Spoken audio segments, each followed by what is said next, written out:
आनंदी मालिकेच्या आजच्या भागामध्ये आपल्याला असं पाहायला मिळणार आहे की आता आनंदीच्या हातून ती परदेशामधून येणाऱ्या लोकांसाठी बनवलेली मूर्ती फुटणार आहे आणि शिल्पाताई मूर्तीच्या ठिकाणी आनंदीलाच उभं करणार आहेत। तर आता इथे आनंदी मात्र शिल्पाताईंचा विरोध वेळच्या वेळेला करतच असते। आता इकडे शिल्पाताई आनंदीला म्हणत असतात, तुझं जरा जास्तच तोंड सुटलंय, तू जरा जास्त शानी होतेस असं तुला वाटत नाही का गं? त्यावेळेला आनंदी आता शिल्पाताईंना उलट उत्तर देत असते आणि म्हणत असते, शिल्पाताई तुम्ही जे केलं ते खूप चुकीचं केलं। तुम्ही माझ्या अंधत्वाचा फायदा घेतला आणि त्या कागदांवर सही करून घेतली आणि विद्याधर सरांना सोडवून आणलं। त्यावेळेला आता ही शिल्पा नुसती अशी करत असते।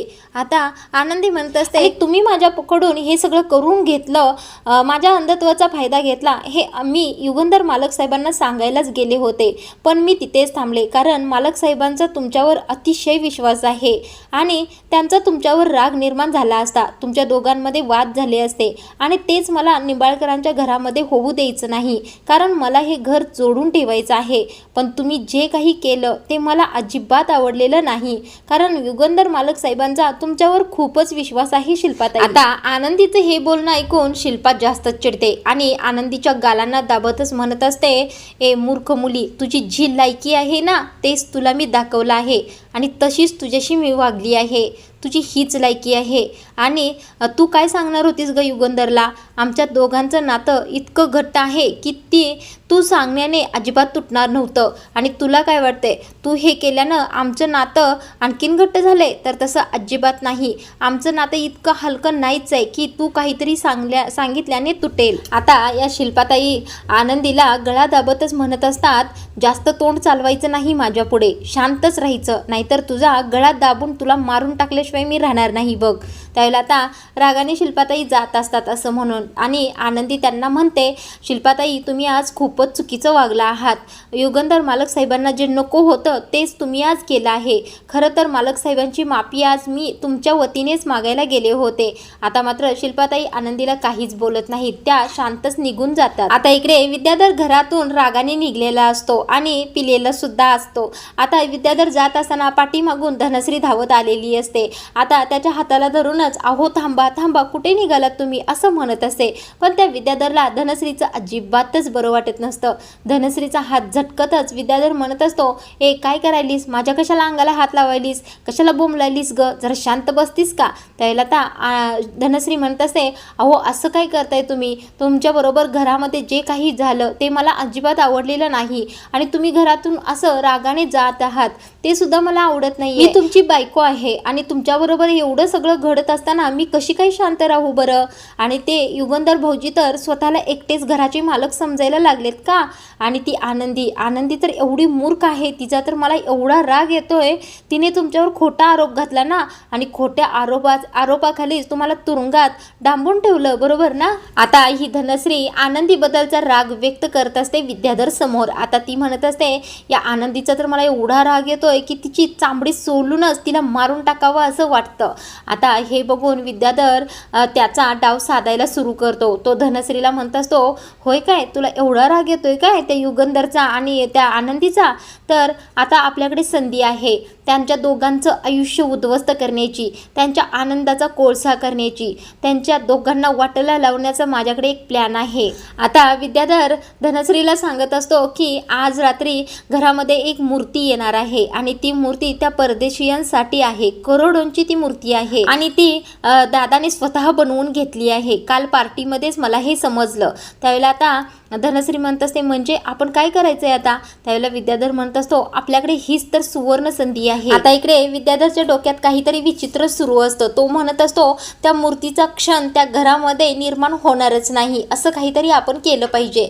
त्यावेळेला धनश्री म्हणत असते, अहो सांगा ना काय करू, मी तुमच्यासाठी काही वाटेल ते करायला तयार आहे, तुम्ही फक्त मला सांगा, बघा मी करते की नाही ते।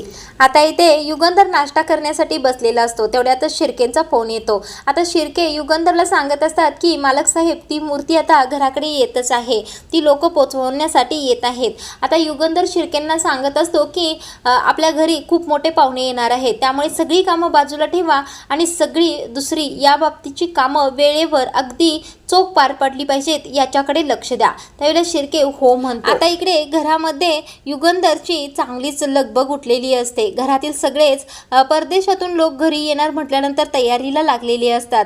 आता इकडे युगंधर फोनवर बोलत असतो की मूर्ती घरी घेऊन येताना अगदी व्यवस्थित घेऊन या, गाडीतून उतरताना व्यवस्थित उतरा, मूर्तीला काहीही होता कामा नये आणि मला कामात हलगर्जीपणा अजिबात आवडत नाही असा तो बाकीच्या कामगारांना सांगत असतो. तेवढ्यात शिल्पा तिथे येते. आता शिल्पा युगंधरला म्हणत असते, अरे कशाला एवढी काळजी करतोयस, येईल ना ती मूर्ती व्यवस्थित घरी.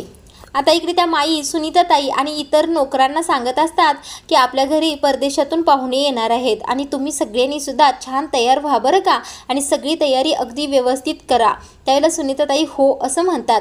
आता इकडे मूर्ती घेऊन ते कामगार घरी आलेले असतात. आता शिल्पा म्हणत असते, अरे युगंधर मूर्ती आली वाटतं. त्यावेळेला युगंधर आता पटकन मूर्तीच्या बॉक्सकडे धावत जातो आणि त्यांना सांगत असतो, अगदी व्यवस्थित सावकाश ही मूर्ती इथेपर्यंत आणा. आता हॉलमध्येच त्या मूर्तीचा बॉक्स ठेवलेला असतो. आता तो बॉक्स अतिशय मोठा असतो. ते बघून माई म्हणत असतात, अरे वा, बॉक्सच इतका छान आणि राजेशाही थाटात आणला आहे, तर मूर्ती किती छान असेल बरं. त्यावेळेला आता युगंधर म्हणतो, हो मूर्ती सुद्धा खूपच छान आहे. आता शिल्पाताई म्हणत असतात, अहो माई, हे युगंधरचं काम आहे आणि युगंधरचं काम म्हणजे 100% ओके आणि खणखणीतच असणार आहे. एकदा का त्या परदेशीयांना ही मूर्ती पसंत पडली की माझ्या युगंधरच्या कष्टाचं फळ त्याला देत असतो की या बॉक्स जवळ कोणी सुद्धा फिरकू नका आणि याच्याकडे लक्ष द्या, तोपर्यंत मी बाहेरून जाऊन येतो. आता इकडे धनश्रीचं आणि विद्याधरचं काहीतरी प्लॅनिंग झालेलं असतं, म्हणून आता धनश्री मनातच म्हणत असते, आता या आनंदीचं काही खरं नाही. आता घरातील सगळेच आपापला आवरायला आपापल्या रूममध्ये निघून जातात. इकडे आता आरती थोडीशी काळजीत बसलेली असते. आबा तिला म्हणत असतात, आरती बाळा काय झालं, का टेन्शनमध्ये आहेस तू. आता इकडे आरती म्हणत असते, मला काही नाही, मुंबईला जायचं आहे त्याचंच थोडं टेन्शन आलं आहे. त्यावेळेला आबा तिला आता समजूत घालत म्हणत असतात, अगं मुंबईला जायचं म्हणजे टेन्शन तर येणारच की, त्यात तुझ्यावर एवढी मोठी जबाबदारी आहे, एवढं मोठं शहर, ते स्वतःची जबाबदारी स्वतः घ्यायची म्हटल्यावर थोडं टेन्शन तरी येणारच की. त्यावेळेला आरती म्हणत असते, मला तर आणखीन काही गोष्टींचा विचार आला आहे. आता इकडे आरतीला आबा पुन्हा विचारत असतात, अगं आरती, आणि कसले प्रश्न पडले आहेत तुला, कशाचा विचार करत आहेस. त्यावेळेला आता आरती आनंदीबद्दल बोलण्याचा प्रयत्न करत असते, पण ती आता स्वतःचा विषय स्वतःच थांबवते आणि तेथून उठूनच बाहेर जाते. त्यावेळेला आता अगं आरती काय झालं असं आबा म्हणत असतात, पण आरती थांबतच नाही, बाहेर निघून जाते. इकडे आता आनंदी किचनमध्ये स्वयंपाक बनवत असते. आता इकडे धनश्रीने तिचं प्लॅनिंग सक्सेस करण्यासाठी सुरुवात केलेली असते. आता इकडे आनंदी स्वतःच्या मनातच म्हणत असते, आज एवढं मला शांत का वाटत आहे आणि मला असं का वाटत आहे की माझ्याकडे कोणीतरी नजर ठेवून आहे, कोणी आहे का माझ्या आजूबाजूला. आता इकडे या धनश्रीला विद्याधरने सांगितलेलं असतं की माझ्या घरातील कुठलाही एखादा कुर्ता घाल आणि माझा परफ्यूम मार आणि काहीही असं कर की तिला तपकिरीचा वास गेला पाहिजे. आता आनंदीच्या पाठीमागे धनश्री याच प्रकारे जाऊन उभी राहते. आता आनंदीला तपकिरीचा वास जातो. त्यानंतर आता वासावरनच आनंदी ओळखते की विद्याधर पाठीमागे आलेला आहे, पण तिथे विद्याधर नसतोच, ती धनश्री असते. आता आनंदी एवढी घाबरते की तिला काही कळायचंच बंद होतं. सैरवैर पुन्हा एकदा आनंदी धावायला सुरू करते. किचनमधून धावत बाहेर येते हॉलमध्ये आणि सगळ्या हॉलमध्ये वाचवा वाचवा असंच करून ती पळायला लागते. आता पळता पळता आनंदी एवढी भांबावलेली असते की जी मूर्तीचा बॉक्स आणून ठेवलेला असतो त्या बॉक्सला जाऊन धडकते. आता इकडे धनश्री विद्याधरला म्हणत असते की तुम्ही असं का वागत आहात बरं. ती आनंदी तर तुम्हाला एवढी आवडते, एवढा तिच्यावर जीव चढला आहे की नुसती तीच पाहिजे असते तुम्हाला, मग तिच्या का वाईटावर तुम्ही लपला आहात. त्यावेळेला विद्याधर धनश्रीला म्हणत असतो, तुला जेवढं सांगितलंय तेवढं करायचं, जास्त बोलायचं नाही माझ्या पुढं. आज काहीही करून त्या युगंधरचा दिवस बर्बाद झालाच पाहिजे.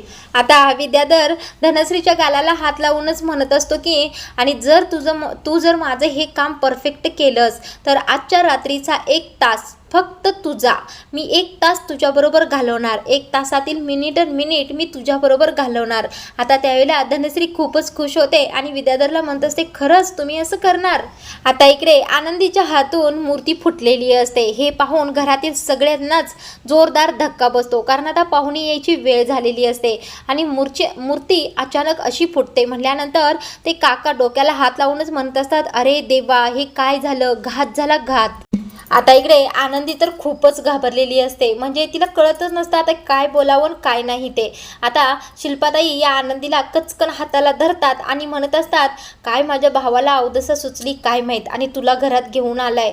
काय मूर्ख मुलगी आहेस ग, तुला कल्पना तरी आहे का तू काय केलंयस, काय काय तुला माहीत तर आहे का तू काय केलंयस, असं तिला खूप जोराने ओरडत असतात. आता इथे शिल्पा आनंदीला म्हणत असते, माझ्या युगंधरने एवढे कष्टाने मूर्ती बनवून घेतली होती, ती मूर्ती फोडली आहेस तू, तुला माहीत तर आहे का ती मूर्ती किती महत्त्वाची होती ती. त्यावेळेला आता आनंदी घाबरलेली असते आणि रडतच म्हणत असते, अहो शिल्पाताई ते विद्याधर सर असं ती सांगण्याचा प्रयत्न करत असते. तेवढ्यातच शिल्पा म्हणत असते, सारखं काय विद्याधर करतेस ग, कुठे विद्याधर, दाखव बरं मला कुठे आहे तो. आता इकडे ते काका पुढे येऊन आनंदीची बाजू घेऊन शिल्पाला म्हणत असतात, शिल्पा थोडंसं धीराने घे, थोडंसं दमाने घे, बघ ती पोरगी किती घाबरली आहे, अगदी पांढरीच पडली आहे, तिला नीट उभं तर राहू दे, अशी काय वागतेस तू. त्यावेळेला शिल्पा म्हणत असते, पांढरी नाही ती पांढरी पालच आहे या घरातील.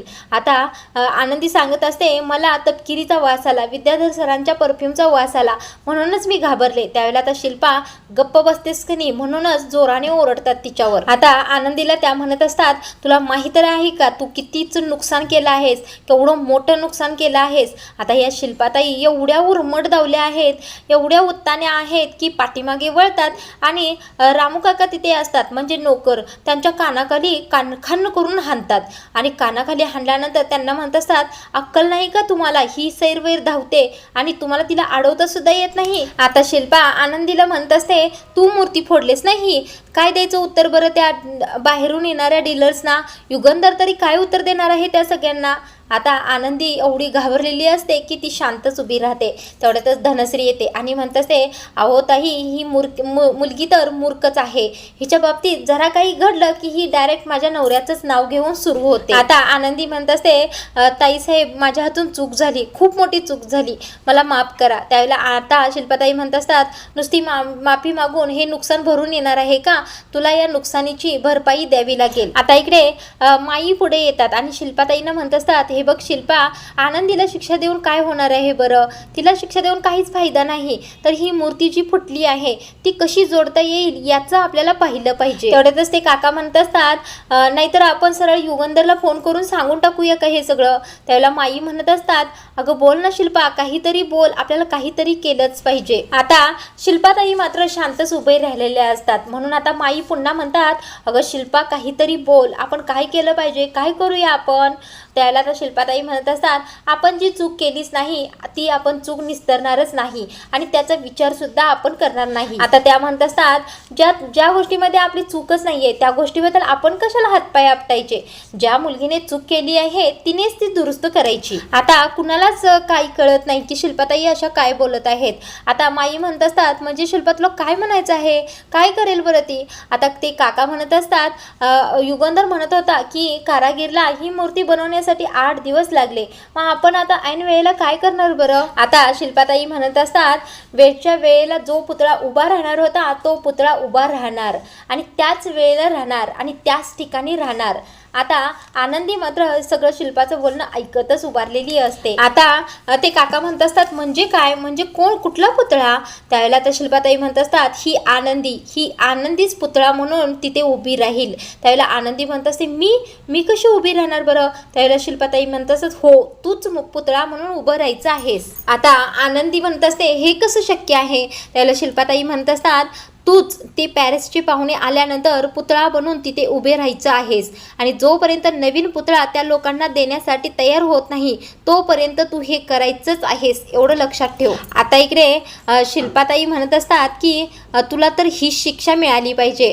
आता इकडे युगंधर घरी आलेला असतो आणि हॉलमध्ये येऊन पाहतो तर काय, तो मूर्तीचा पुतळा तिथे नसतोयच, म्हणून आता थोडा घाबरतोय आणि घाईघाईने सगळ्यांना हाका मारत म्हणत असतो, हे काय झालंय ते, इथला पुतळा कुठे गेला बरं. त्याला आता शिल्पाताई येतात आणि म्हणतात, अरे युगंधर काय झालंय. आता इकडे शिल्पाताई युगंधरला म्हणत असतात, अरे तुझी मूर्ती अगदी व्यवस्थित आहे, जिथे असायला हवी तिथेच आहे. आता शिल्पाताई युगंधरच्या हाताला धरतात आणि मूर्ती मूर्तीजवळ घेऊन जातात आणि राजाराम असं म्हटल्यानंतर तो नोकर राजाराम येतो आणि पडदा बाजूला करतो आणि पडद्याच्या बाजूला अक्षरशः आनंदीला मूर्ती बनवून शिल्पाताईंनी उभं केलेलं असतं. आता आनंदीचा जबरदस्त मेकअप मूर्तीसारखाच केलेला आहे. मूर्तीकडे पाहून शिल्पा म्हणत असते, ही तुझी अगदी मौल्यवान मूर्ती. आता इकडे शिल्पाताई म्हणत असतात, मूर्ती कशी सजवली आहे ते सांग. अशी बॉक्समधून मूर्ती देण्यापेक्षा मी विचार केला की अशी थोडी सजावट करूनच मूर्तीचं इम्प्रेशन त्यांना दाखवूया. त्यावेळेला युगंधर म्हणतो, अगदी ताई खूपच छान डेकोरेशन तू केलं आहेस बघ. त्यावेळेला तर शिल्पा म्हणत असते, हे बघ ती लाईटसुद्धा मूर्तीच्या वर लावली आहे, म्हणजे बघणारे पाहुणे अगदी आकर्षितच होतील. आता युगंधर म्हणत असतो, हो ताई खूपच छान सगळं तू केलं आहेस बघ, त्या पाहुण्यांना सुद्धा कळू दे निंबाळकरांचा थाट कसा राजेशाही असतो ते. त्यावेळेला तर शिल्पा म्हणत असते, थाट का नसावा, निंबाळकरांच्या घरी पाहुणे येणार आहेत आणि शेवटी तुझ्या इब्रतीचा प्रश्न आहे, तुझ्या इब्रतीसाठी मी जीवाचं रान सुद्धा करायला तयार आहे. आता युगंधर म्हणत असतो, हो हो ताई खूपच छान केलं आहेस.